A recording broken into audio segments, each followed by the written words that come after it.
যি অকল ধুবুৰী বুলিয়ে নহয় বা অসম বুলিয়ে নহয়, ভাৰতবৰ্ষৰ আমাৰ সকলো ভাৰতীয়সকলে এটা কথা আজি সকলোৰে মনত আহিছে যে ভাৰতৰত্ন অটল বিহাৰী বাজপেয়ী দেৱৰ যি ভাৰতবৰ্ষৰ প্ৰতি যি অৰিহণা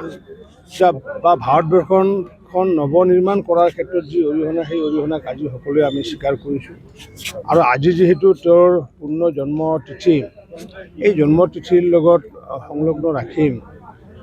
আমাৰ ধুবুৰী যি মিউনিচিপালিটিৰ আমাৰ চেয়াৰমেন ডক্টৰ দেৱমণি চাইনালৰ নেতৃত্বত আৰু লগতে ভাইচ চেয়াৰমেন ৱাৰ্ড কমিশ্যনৰ লগতে আমাৰ এক্সিকিউটিভ অফিচাৰৰ লগতে ধুবুৰীবাসী ৰাইজৰ সহায় সহযোগত আৰু বিশেষকৈ আমাৰ যি মাটিৰ পৰিয়াল কেদাৰ প্ৰসাদ ৰাম ডাঙৰীয়াৰ যি পৰিয়াল, কেদাৰ প্ৰসাদ ৰাম ডাঙৰীয়া এইখিনিয়ে ধুবুৰী টাউনৰ একেবাৰে টাউনৰ মাটি বুলি ক'লে আচলতে বহুত মূল্যৱান মাটি, আৰু এই মূল্যৱান মাটিডোখৰ তেওঁলোকে দান কৰিছিলে অটল বিহাৰী বাজপেয়ী দেৱৰ এটা প্ৰতিমূৰ্তি নিৰ্মাণ কৰাৰ কাৰণে। মই পৰম সৌভাগ্য যে ইয়াৰে আধাৰশিলা স্থাপন কৰাৰ সময়তো মই আছিলোঁ, আৰু আজি এই এটা বছৰৰ ভিতৰতে এই পূৰ্ণাংগ মূৰ্তি এটা স্থাপন কৰি ধুবুৰীবাসী ৰাইজে অটল বিহাৰী বাজপেয়ী দেৱক যি সন্মান জনালে, তাৰ বাবে মই ধুবুৰীৰ অভিভাৱক মন্ত্ৰী হিচাপে সমগ্ৰ ধুবুৰী জিলাৰ ৰাইজকে মই আন্তৰিক ধন্যবাদ জনাইছোঁ।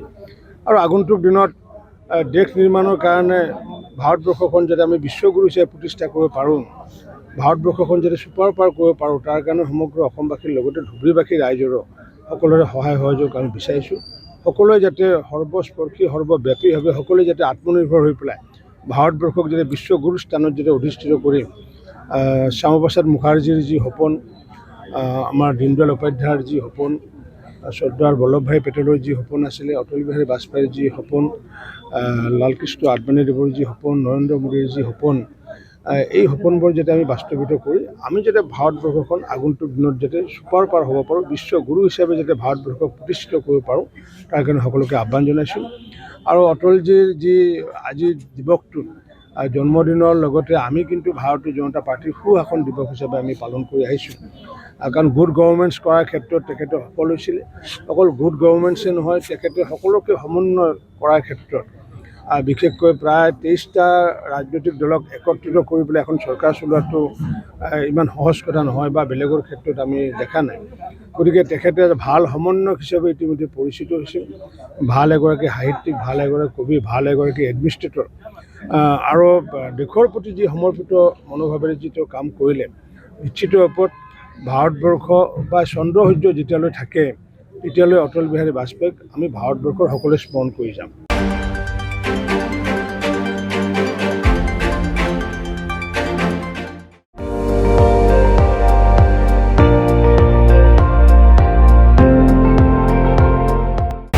আপুনি চাই আছে ND24,